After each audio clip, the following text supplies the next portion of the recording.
Welcome, Riddhi. Thank you so much for taking out the time and talking to us. Thank you, Tulika. Thank you for having me. Great. So, Riddhi, you're somebody who's touched many lives throughout your career as an entrepreneur, as a trainer at your training institute, Ryan, and as a community leader for women's platform, Laja. And I firmly believe you all can learn diverse topics from yourself. But today I really wish to, Absolutely. but today I really wish to touch upon your journey and your observations with regards to our young adults. Kids who are ready to enter the professional life or are working towards getting to colleges, competition, and hence facing stress. I think it's a given that they are facing a lot of stress. We have not been able to handle that as a society. Where are Absolutely. where do you think we as a society are failing them? Awareness. Mhm. I think the parents and society as a large, um, we need to be more aware of the things that children need in terms of their career, in terms of their health, that's mental health and physical health, in terms of their needs. The world is changing very fast, Tulika. So it's important that we run at their pace, but it's also important that we support them. It doesn't mean that we agree to everything what they do, or we agree to all the thing, or agree to whatever their wants are, but it's very important that we support them. We can support them in multiple ways by just being there with them or for them, or listening to them, and not being so judgmental about this age group, the young adults I'm talking about. Also, we need to be well equipped in terms of the information that is available. So, if we are not well equipped, our children are going to go on Google and check further information, and we don't know, and we are not sure about what information Google can share with the children. So it's important that, and in fact, Google might confuse children sometimes, because yeah. So it's important that we as parents and the society at large should be well equipped about the information that our children need. Also, the professions what we are into, or we intend to have it in next 5 to 10 years, will be very different from what the younger generation wants to adopt to. All right. So we have to also be aware of what are the career options, and what are the ways out to achieve all those different careers. So it's beyond being an MBA, a doctor, a psychologist. It's much beyond that. There's bartender, there's a diver. So there is multiple things, and it's important that we respect all those career options that children want to go in. Right. And not being a roadblock in what they want to achieve, but to support them and show them that with each thing they want to have it in their life, there is a responsibility associated with it.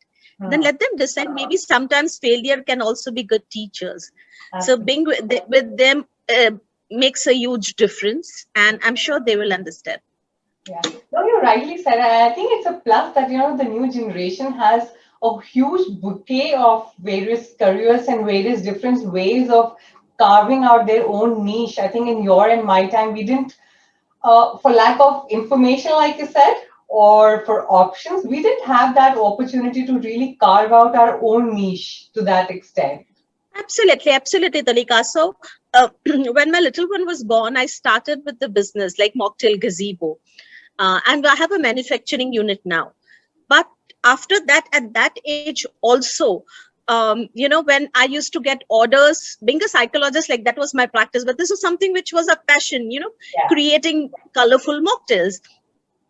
But that time also, when I was asked to handle a mocktail bar, my parents wouldn't like it, or my husband wouldn't like it. Why? Because um, there are not many good memories being associated with a lady or a gentleman handling a mocktail bar. Yeah. Okay. And first of all, in our country, having a mocktail bar, I'm talking about India. So everybody is not much comfortable with the word mocktail. They Yeah. completely associated with cocktails. So having a lady managing a mocktail bar was not a concept which was very, people were open to accepting that concept, right? True. But now the things are changing. True. You see women there even at a cocktail bar, Yeah. handling in a restaurant, and managing the mixers very beautifully, right? Absolutely. So I think we have to be open to accept all the professions, and it's just that we need to explain the younger generation about the responsibilities, Yeah. because many a times I see that they're a little impatient while they are intending to pick up a career, Yeah. but not every career, even without understanding what their strengths are. So, and not every career can be just dived into unless you understand your own strengths, and unless you understand that whether this will work for you or whether this will not work for you. Yeah, that's very well said. And actually, you touched upon another very important point, which is awareness. And while, of course, we're handling, the parents have to be aware, do you think our schools and the teachers at school are being trained enough to handle these questions and these difficult situations? Because they are the ones who are the first point of contact for the kids. Unfortunately, no. So barely 10 to 12% of the schools are taking initiatives, to help their children, by having career conferences or career fairs in the school. Not every educator is well equipped with the information about different careers or different universities or different options that is available for the child, right? But I'm hoping so that more and more education institutions, they start taking initiative, this such sort of initiatives, wherein they can help their children understand right from 7th or 8th standard that these are the options available for you. Now you decide what you want to achieve with the help of your parents, and few tests if you want to have, right? But a school has to be well equipped with everything. Maybe have a career counselor on place, maybe have career fairs. Just as we have job fairs in universities, it is important that we have career fairs in schools, so that children understand that what are the options available, because Yeah. at least 75% to 76% of children are not aware of the options that is available for them, Yeah. right? So this, by this way, even the educators and even the children are aware of the options they have it in their life, and Yeah. then leave the life, let them live the life they want to, by supporting them and just being there for them. But it's important that we make them aware, and who better than education institutions can do it, because more than parents, children are kind of more acquainted or more finding it comfortable in the space of schools, colleges, or with educators, and they get more comfortable discussing about their options. So if Right. our educational institution can opt for such things, I'm sure it's going to be a great support for the younger generation. And if they can start early on, because I think more the time they Absolutely. can spend in exploring and understanding, better equipped they will be. Absolutely, absolutely. So, in fact, my little one is in fifth, and just 2 days back, I had a discussion. So he said, "I want to go to MET, ma." And I said, "Wonderful. I mean, why MET? What is that something which you really like?" And from then we started talking about different options. I said, "Don't keep the university in mind. There are multiple things you can do. You are very creative. You are an artist. Um, Look for other options and then decide. Otherwise, if you select MET, I'm sure your mama and papa are going to support you. But look at other options as well." Yeah, yeah. That's really well said. That is amazing. But do you think it's time now that we put a structured program in place for our parents to go through and understand the subject a little more in detail, so that they are well equipped when their kids reach that situation and that difficult milestone in their life? Absolutely. So I always say, whenever I'm being a psychologist, whenever I'm conducting sessions with schools or universities or open programs, I always mention that every school should have, before they give admission to a child, they should have a parenting program on place. And Yeah. it should be compulsory 1 month parenting program wherein all the parents have to attend, so that they can support the younger minds in their growth, Yeah. and they understand that what are the roadblocks that might come, and what are the challenges a child might face. Yeah. Okay. And as much as I'm saying for the younger generation, it's kind of toddlers while they start their school, I'm saying while they enter the mid school, right, by 6th or 7th standard, 1 month course compulsory for the parents to help them understand what are the different career options, how to handle the questions that have been asked by your children, how to handle and support the stress the child might feel, or get the confusions that the child might have to select different options. So it's very important that the parents are well equipped along with the educators to help the children understand that these are your strengths, this is something you have in options, now you decide what you want to go ahead with.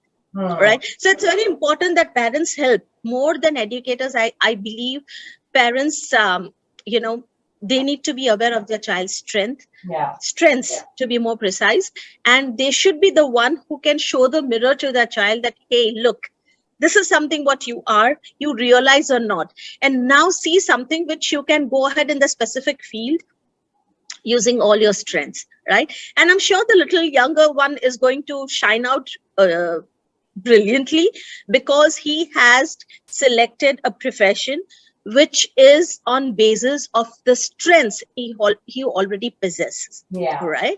So this is something which parents have to compulsory undergo. So though parenting sessions while the child starts the school and while the child enters the mid school is must for all the parents. That's actually a very lovely advice, and I hope our schools are listening to that, because I think the parents really need it. They need it for being able to support their kids as well as for their own mental peace. Because while the kids are going through their stress, even the parents are stressed out about where my kid is going to go, where he or she is going to land up. Is she going to be, independent enough to have a career and take care of herself? But what are the mistakes that are parents making again and again and not learning from? Well, I wouldn't say parents are at fault, because how much information is available in the market, that is something which we all need to understand. Okay. It's all on Google. We don't have any structure when it comes to career and selections. Okay. If you see, even when you talk about mental health professionals, Tulika, it's just not 15% of the total population. And when you talk about career guidance givers, it is not even 8 to 9% of total population. Right. So if there is not much supply to the demand that we have it in the society, what will the parents do? Just a small request, parents, Google might help you here. Okay. Talk to people who have achieved something. You can always share your examples. You can go back to your own universities and understand what are the new courses that your universities have introduced. You can always go and talk to people who are abroad, who are in India, wherever, and talk about all this information. When I got qualified for psychology, from there to now, it's been 15 years. And there are so many new courses my university has introduced, right? So every university tries working on their curriculum, their course content, and I'm sure that you'll get a lot of information. It's just one click and downloading a brochure. Just don't get lazy with doing that, because you downloading one brochure is going to support you first and then your child also. So it's important that at least you have knowledge about those courses, attend job fairs, attend different career fairs that is happening, organized by the government, so that you get to know from each stall, because many universities will have stalls there. Go and visit. Don't shy out. Don't stop yourself from visiting those fairs, because that's one stop for you to have all the information. Probably you might not get time to surf on Google. It is perfectly okay. One day, and that's going to solve the purpose. So just collect all the brochures, study it, talk to somebody who's in the educational field, and then try and supporting your children. I'm sure it's going to be very magical. That's amazing. So basically, get all the information you possibly can and make sure that you're getting the information from multiple sources so that you know which one to go by and which one. Absolutely. But just one thing that I often see parents deciding on basis of their thought process, or by the thought process or the judgments given by 1 or 2% in the family. I think just avoid that. Yeah. Don't include the family first. Include people who are actually in that profession and talk to them, understand. And then probably you touch base at the family front and talk to them that these are the options. And that is something which my child wants to go for. And discuss it with your child. Involve your child in selection of his own profession or career. That's going to help the child go more responsible and understand that even if I fail, that's my own choice, and I have always have an avenue to work on it and go beyond that. So involving your child in selection of his own career is going to be more magical. So do that. I mean, it's easy. That's nice. I think a lot of time parents shy away from giving and leaving the responsibility, thinking that, the kids are not old enough to make their own decisions. They're way too Yes. young. They'll probably make the wrong decision. And we knowingly or unknowingly just snatch that right from them and put it in our own hands. And I think that is what we need to Absolutely. stop as parents. Absolutely. Absolutely. Good. So that brings me to another very important question, Riddhi, that we talk about supporting the kids through, making the right decision, going through the process, and handling that stress. A little is talked about when they face failure, not being able to get through a university of their choice, and or probably realizing after joining a particular field that it's not something that they wanted to do, even after be it parental pressure or be it by their own choice. But it happens that, we guys do, land up in a situation to realize that, oh, I made a mistake. This is not what gives me the pleasure and that satisfaction at home. What are some of the do's and the don'ts that you would give both to the parents and kids to handle that situation? Wow. Let me start with the children. To all those young adults, failing once is not the end to the world. I have failed multiple times in my life. It is okay. At the end of the day, what matters is that what you intend to do and what is your purpose. Your purpose matters. Failures aate jayenge. In fact, I have been always telling my clients and the parents that, life is just like an ECG. Da, da, da, da, da. It happens. It's fine. Okay. While as ECG the graph goes up, the graph has to go down. Right? It's okay. It's okay. But a single failure should not be, the only criteria about you as a failure in life. It's Yeah. a small failure. It's a small incident that has happened. Accept it and move ahead. And nonetheless, it's not that easy. Let me tell you, it's not easy. But remember, associate your life with all those animals, the stray animals you see on the roads, what they do when they are knocked down, what they do when they are knocked down by a vehicle or something some children throw at them. What do? They get up, they shake their body and they start moving. That's exactly what you're supposed to do. Shake off and just let go and get going to achieve all those goals that you've set. And second important thing, one failure is not a measurement of your success in life. Remember that. It's not something that, one failure and that talks about you as a person. No, it's okay. One failure, two failures, three failures doesn't, it's not a certificate for the best in you and the worst in you. No, you are different to what your failures are. So it's okay. Just take a deep breath and start moving. And to all those parents, you must have had a lot of failures in your life. And what have you learned from that? It's okay to fail in life. It's okay. It's just okay. What you need to be there, or what you need to be doing when your children fail, be there. Don't tell them, I had told you now. No, please don't do that. It's criminal, I would say. Don't do that. It's an offense. Be there and tell them that, hey, it's okay. I'm there. Show them your support. Show them that emotional and physical and mental support. Give them that support. That is something what they need. Failures ka वो निकल आएंगे उसमें से. It's just that you need to be there and tell them that I'm there. Okay, let's together do it. That word we is so strong, dear parents. Inculcate in your communication while you're talking with your children. That is magical, and that certainly makes huge wonders. Just imagine if you are failing in something, kuch bada sa loss ho gaya hai, you faced a loss, and you have your friend, you have a family member, or you have a child just coming, taking your hand in your hand and saying, "Don't worry, Papa, Mama, I'm there with you." Yeah. Just imagine how beautiful that goes. That is exactly you need to give it to that space. You need to give it to your children, and believe me, they will sail through. They will come out of this very easily. But if you tell at that particular moment, if you say that, "Hey, I had told you this, I knew this, I was expecting this," those statements are going to break them. Don't break them. Be there. Mend them. Help them to mend with the failures. Help them to cope up with the situation. It's magical. It's just about one sentence and one touch. That matters. Wow, Riddhi, that was so amazing. I think both for the kids and the parents, and it gets applied on pretty much all of us. I think we all need to learn this magic word "we," and we all need to learn that it's all right to fail.